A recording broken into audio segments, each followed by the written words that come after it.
Hi everybody and welcome to Griff's Notes for today, January 4th of 2022. I'm your host, Griffin Bridgers. It's my pleasure to bring you some of the cases and rulings across the country that I find of great value to estate planning practitioners. So today I'm going to dive into some IRS written determinations that were issued at the end of 2021. Before we dive into those, I want to remind you again that this presentation is not intended to substitute for legal or tax advice. It is provided for educational purposes only, and this video cannot be relied upon to assess the health of your own estate plan. Now, today, as I mentioned, we're going to look at two IRS written determinations, both issued December 30th of 2021, so last Thursday. One is a Chief Counsel Advice Memorandum, the other is a private letter ruling.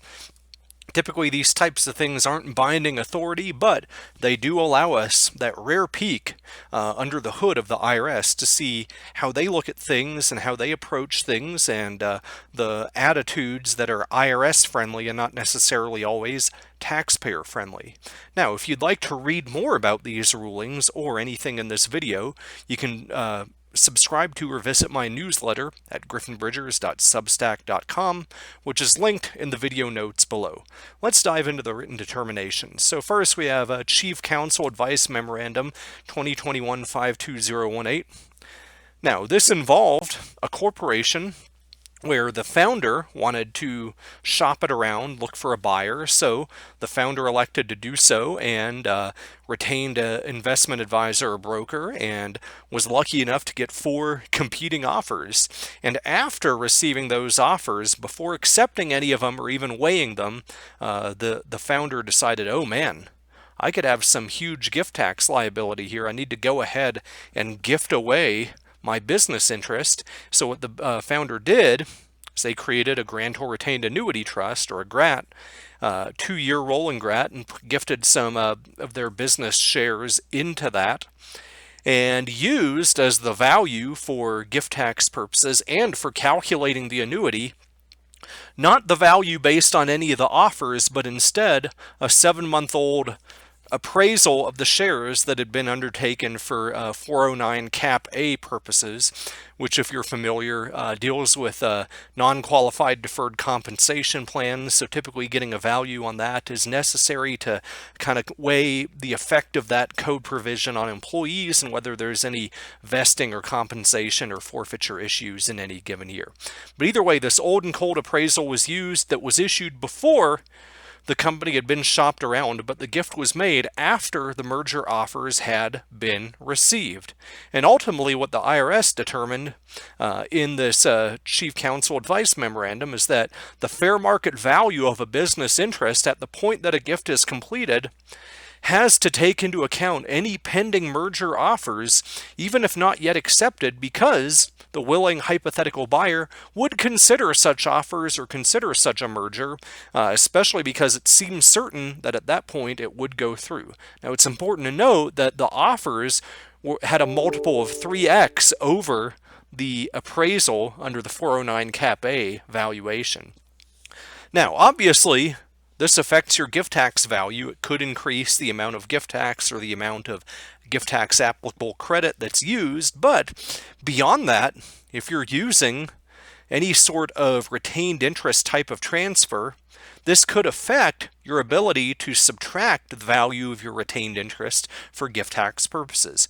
So in this case, since the business interest was undervalued, that also meant that the retained interest under the GRAT was undervalued as well. And because of that, it didn't qualify as a qualified retained interest for the duration of the 2-year GRAT. So because of that, the retained annuity interest was assigned a 0 value under Code Section 2702. So that rendered the GRAT useless, especially if it was designed to have a zeroed out value in this case. So my value-added score for this ruling is 7, especially because of the value of considering a merger or even indicators of interest. So what that means is my key takeaway here is that if you're looking to gift business interests, do so before shopping your company around. If you're looking to retain a broker, go ahead and get the gifts done. And even if you think maybe some unsolicited indicators of interest might be coming down the pike, it's better to get the gifting done before those come down the pike if this is a planning technique you want to preserve. Next, we have a private letter ruling, 2021-52006, which really did little to add to existing tax law. It really just kind of supported the typical procedure for a modification or reformation of a trust, but it had a lot of lessons, I think, for drafting and client management in here. So, this case involved a revocable trust that, like many revocable trusts, had gone through many rounds of revision, and what was implied in the written facts for this ruling is that the dreaded attorney call from the client was received, where the client received a draft of the most recent restatement of their revocable trust and said, you know what, this is just too long. I'm trying to read this and understand it. There's so many provisions I don't understand. Can we just trim some stuff out?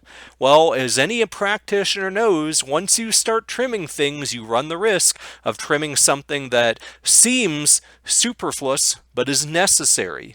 And that's exactly what happened here. In this case, we had a marital trust that was subsequently created at the client's death, and the spouse was a co-trustee, and the spouse had the power to remove and replace trustees. But the problem is that the distribution standard under the marital trust was not ascertainable. So what that means is that by virtue of being trustee or having the power to remove or replace a trustee without any strings attached, the spouse was deemed to have a general power of appointment. And all this stemmed from just the simple removal of language that limited the spouse's power to remove and replace a trustee unless the successor trustee wasn't related or subordinate to the spouse under Code Section 672C. It's a discussion for another time, but long story short here, the attorney had to fall on their sword and assist the spouse with getting independent counsel and seeking a ruling and a court-ordered reformation here to say that, hey, this is when an attorney's scrivener's error. This language should have been in from the beginning, so the court allowed the reformation, but the reformation wasn't enough. The IRS isn't bound by a state law modification or reformation of a trust if it doesn't come from the highest court in the state. So they have the option to honor it, but they're not bound by it if it comes from a lower court. So typically a lower court ruling should be accompanied by a comfort ruling from the IRS, which is what this private letter ruling was. And ultimately the IRS agreed and said, yes, this was a scrivener's error. Yes, without this language, there's a bad outcome. We're going to rubber stamp the addition of the language through the court-ordered reformation.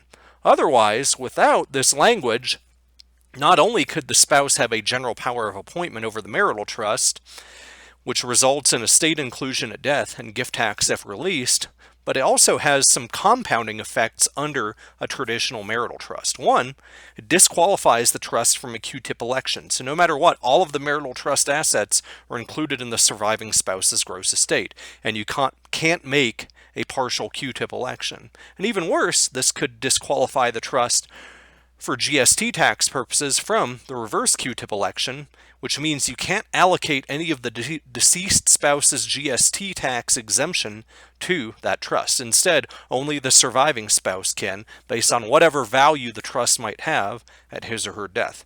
So I give this a value-added score of 3 because it didn't really add to new tax law, but under the hood, it gave some warnings in the drafting and design phase to beware when you're chopping things out of a trust, you could cut too much or prune too much. As always, if you have questions or topic suggestions, or if you'd like to suggest a case, you can email those to me at griffin.bridgers@gmail.com with the caveat that I cannot give tax or legal advice in response to your questions, and that my seeking input is not an attorney's solicitation. And note again, this video cannot be relied upon to assess the health of your own estate plan. But thank you again for listening to this episode of Griff's Notes. Please read the outline of the cases linked in the video notes below on my Substack newsletter, and I look forward to seeing you in my future content.